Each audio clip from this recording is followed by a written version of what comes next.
Graça e a paz do Senhor a todos os irmãos.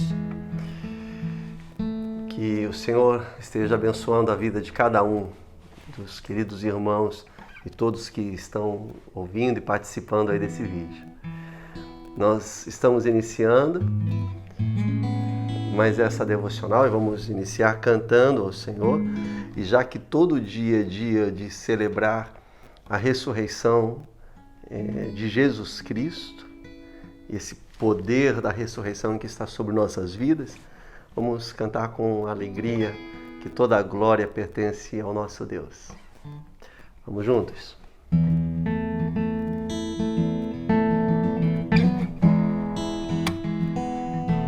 Vamos juntos.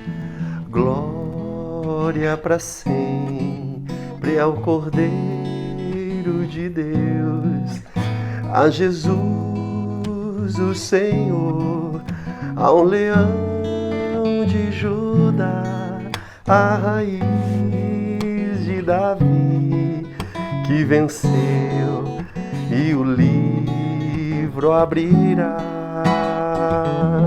Glória, glória para sempre ao Cordeiro de Deus, a Jesus o Senhor, ao leão de Judá, a raiz de Davi, que venceu e o livro abrirá.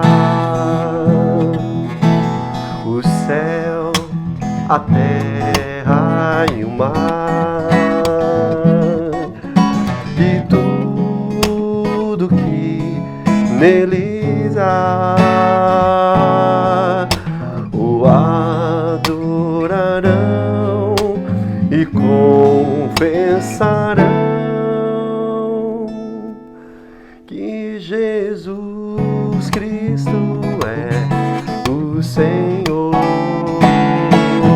Ele é o Senhor, Ele é o Senhor, ressurreto dentre os mortos, Ele é o Senhor. Todo joelho se dobrará, toda língua confessará que Jesus Cristo é o Senhor. Ele é o Senhor, Ele é o Senhor, ressurreto dentre os mortos, Ele é o Senhor. Todo joelho se dobrará, toda língua confessará que Jesus Cristo é o Senhor.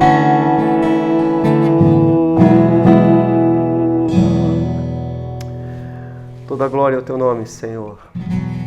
Tu és o único Senhor ressurreto, que vivo está. Tua igreja se reúne para render ao Senhor toda a glória, toda a honra, todo o louvor que o Senhor merece. Deus, fala conosco agora na Tua palavra, edifica a fé dos Teus filhos, renova, Senhor, a nossa motivação, o ânimo do Teu povo, Pai, nesses dias que estamos passando.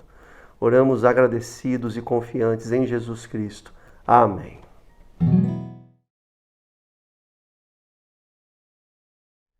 Meus irmãos, vamos ler o texto da palavra do Senhor que se encontra em Mateus, capítulo 5, versículo 45, parte B desse versículo.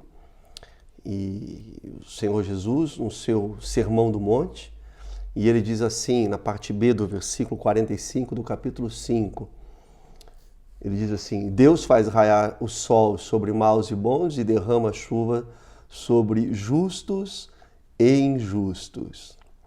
Que texto apropriado para esse tempo que nós estamos atravessando, não é mesmo? Deus faz raiar o sol sobre maus e bons e Ele derrama chuva sobre justos e injustos. Olha, nós sabemos que coisas boas acontecem com pessoas ruins ou com pessoas que na nossa avaliação, não são tão boas assim, não é verdade? Coisas boas acontecem, mas isso daí, a Bíblia mostra que é a graça universal de Deus, a graça natural de Deus. Deus faz nascer o sol sobre todo mundo, cai a chuva, desce a chuva sobre bons e ruins, tem pão na mesa de justo e injusto.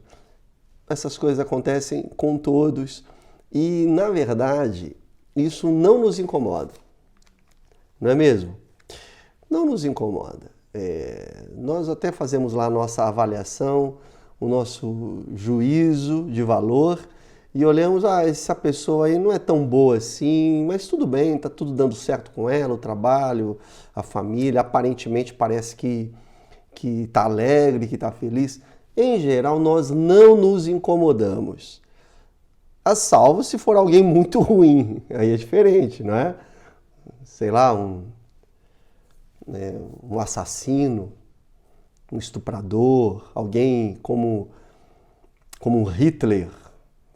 Aí nós nos incomodamos.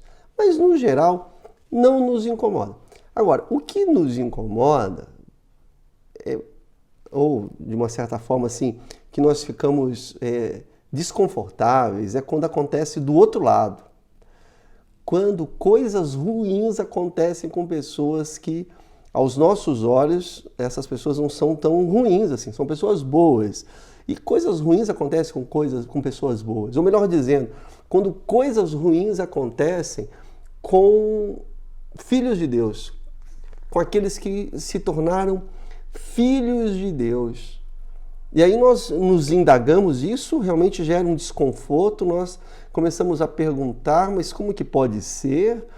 Deus sendo poderoso, Deus sendo um pai de amor, a expressão exata do amor no mundo, na criação, na existência, como é que Deus pode permitir que coisas ruins, que dificuldades, provações, privações, escassez, lutas, tribulações aconteçam com pessoas que são boas ou que são filhos de Deus? Como é que pode? Nós indagamos, as pessoas não entendem direito, né? Lembramos lá daquele paradoxo do Epicuro.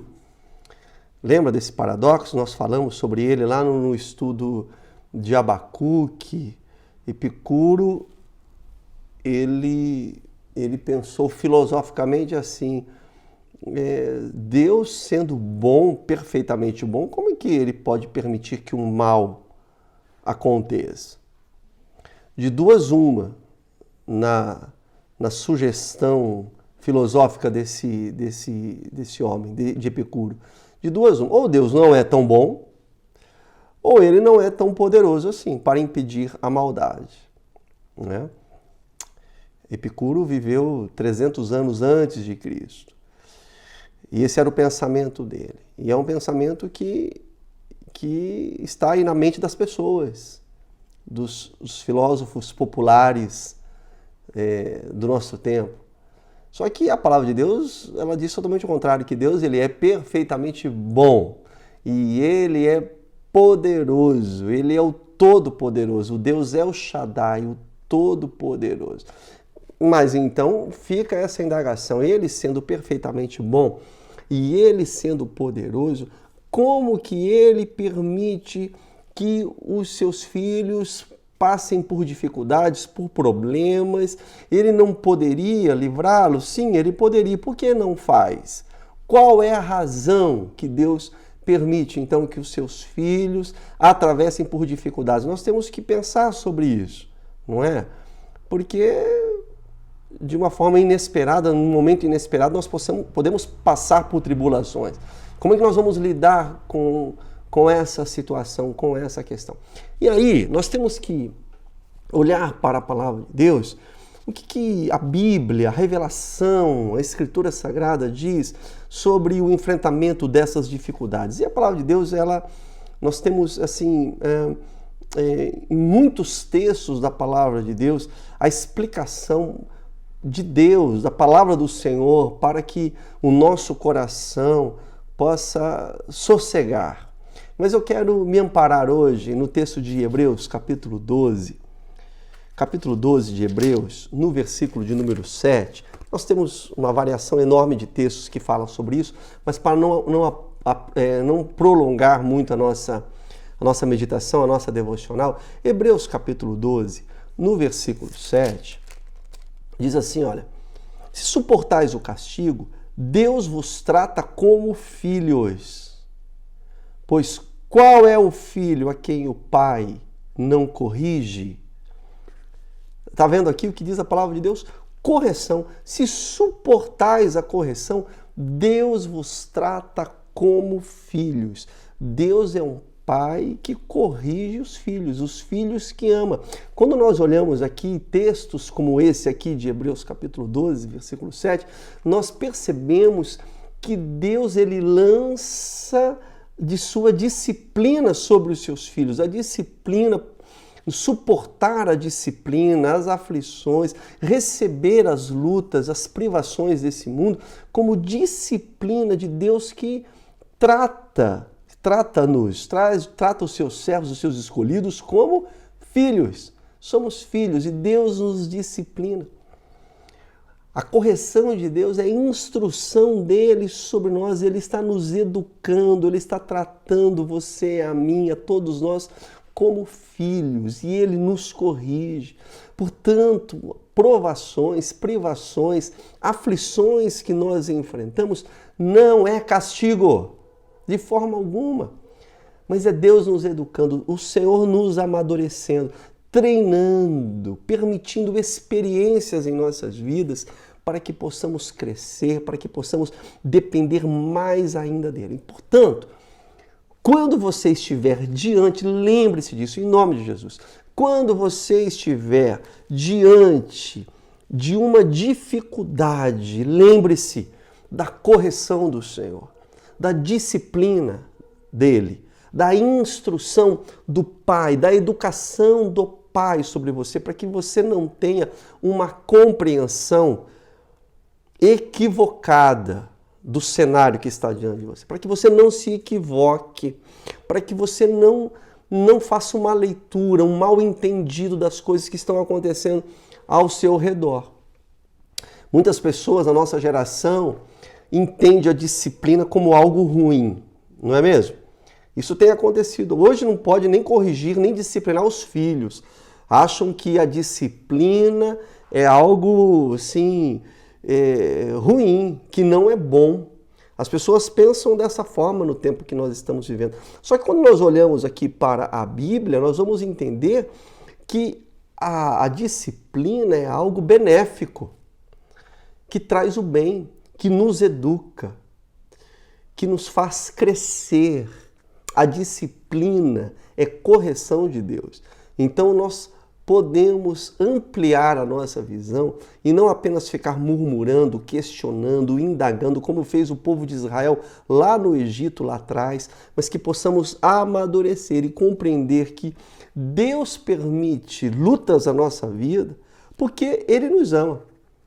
Parece um paradoxo, não é verdade? Mas não, é perfeitamente compreensível. O pai nos ama. É igual um filhinho, ele não entende porque o pai está corrigindo, porque o pai está dizendo não, porque o pai está colocando de castigo lá no quarto, mas é para o bem, é para o crescimento, é prova de amor. Deus é pai e corrige o filho que ama. Nós possamos compreender isso. É nesse momento que Deus está trabalhando na nossa vida. Deus está trabalhando na sua vida, meu irmão. Deus está trabalhando na minha vida.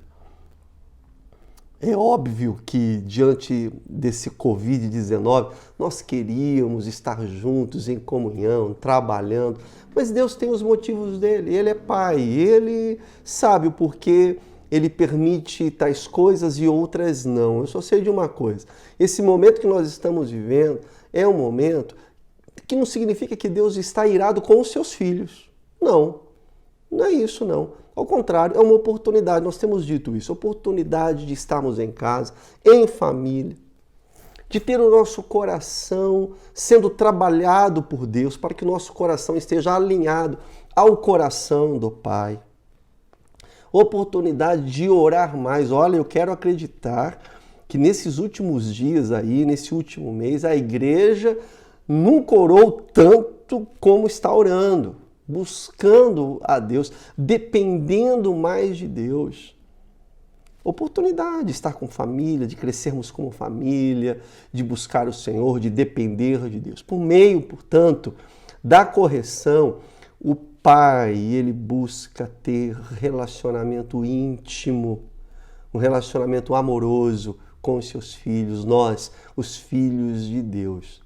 E aí, quando nós entendemos como e por que o nosso pai nos disciplina, quando nós temos essa compreensão, aí a nossa visão, a nossa ótica, a nossa perspectiva diante das dificuldades, das adversidades é transformada. Nós crescemos, nós conseguimos entender melhor. E conforme eu falei agora há pouco, não ficar apenas murmurando. E aí, pela fé, mesmo passando por dias escuros, nós enxergamos lá na frente luz, o brilho do Senhor. Deus está nos conduzindo para o crescimento. Olha só, um detalhe muito importante aqui é que nós precisamos também, nesse momento, avaliar o nosso coração. Porque, meus irmãos, quando nós enfrentamos problemas externos que vêm nos afrontar, a forma como nós lidamos com essas dificuldades, muitas vezes, acaba gerando um problema maior ainda. Principalmente na nossa relação com Deus. Sabe por quê? Diante dos problemas ao nosso derredor, um problema maior ainda é o nosso coração. Somos nós mesmos. Quando surgem problemas diante de nós, é ou não é? A gente joga a culpa nos outros. A gente gosta de falar que a culpa é da outra pessoa, é do tempo, é do destino, é das circunstâncias, é do diabo. A culpa é sempre do outro. Só que quando nós olhamos para a palavra de Deus, nós aprendemos que o maior obstáculo que nós temos somos nós mesmos. O nosso coração, os nossos impulsos, o nosso desejo, o nosso ID, as nossas vontades, a nossa personalidade, somos nós mesmos. E Deus nos disciplina, Deus permite situações para provar o nosso coração, para nos moldar. Aprenda isso. Lembra lá da história de Davi e do Saul? Os dois erraram feio. Os dois erraram, os dois pecaram contra Deus. Só que você lê lá na história bíblica que Deus rejeitou Saul. Por que Deus rejeitou Saul? O problema era o coração de Saul. Era um coração em processo de rebelião. Era um homem rebelde, desobediente. Davi errou. Humanamente, Davi errou mais feio que Saul. Mas o coração de Davi era um coração temente, era um coração humilde, era um coração, segundo a narrativa bíblica, era um coração segundo o coração de Deus. Deus procura corações sensíveis a Ele, corações entregues a Ele. Lembrando dessa época de Israel, Segunda Crônicas, vai aparecer aí, Segunda Crônicas, capítulo 16, versículo 9, diz assim: os olhos do Senhor estão atentos sobre a terra, para fortalecer aqueles que lhe dedicam totalmente o coração. Coração. Deus está atrás de corações sensíveis, corações receptíveis, abertos à sua voz, ao seu ensino, ao seu tratamento. Então, nós vamos terminar aqui, você vai orar, melhore a sua perspectiva diante do cenário que está aí nos seus olhos, à frente de você. Melhore. Ou peça para que Deus trabalhe isso em você. Você quer Deus trabalhando na sua vida? De repente você fica um pouco incomodado com a mediocridade da sua vida cristã. A gente tem isso, né? Falar assim, eu queria fazer mais, queria adorar mais o Senhor, trabalhar mais. Coloque o seu coração diante de Deus, fala, Senhor, mude o meu coração, faça o meu coração ser mais receptivo, faça o meu coração ser mais sensível à sua voz. Ore agora ao Senhor, peça para que Deus trabalhe em você, responda assim ao Senhor, fala, Deus, me ajude a não ficar enxergando as coisas aqui da matéria de uma forma com medo, com temor, e aí começo a reclamar, ficar assustado demais. Não.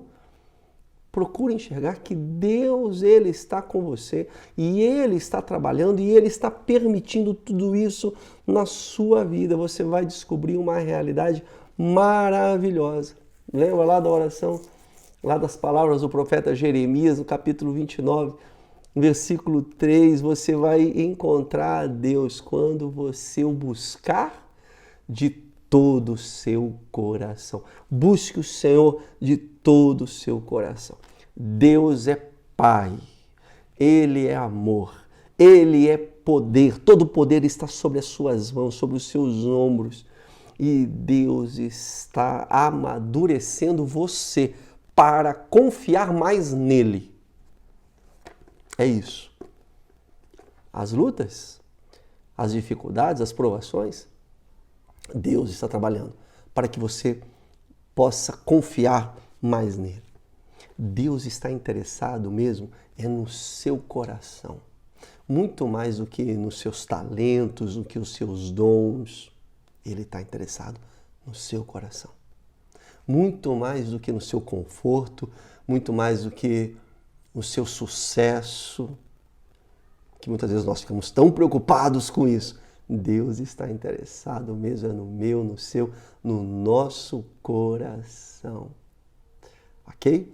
Então que Deus abençoe, peça para que Deus continue trabalhando para moldar o seu coração e, se preciso for, que Ele prove você e que na provação você seja aprovado para a glória dEle. Deus abençoe sua vida. Oremos ao Senhor agora. Ore com a sua família, clame a Deus pela sua vida. Deus abençoe.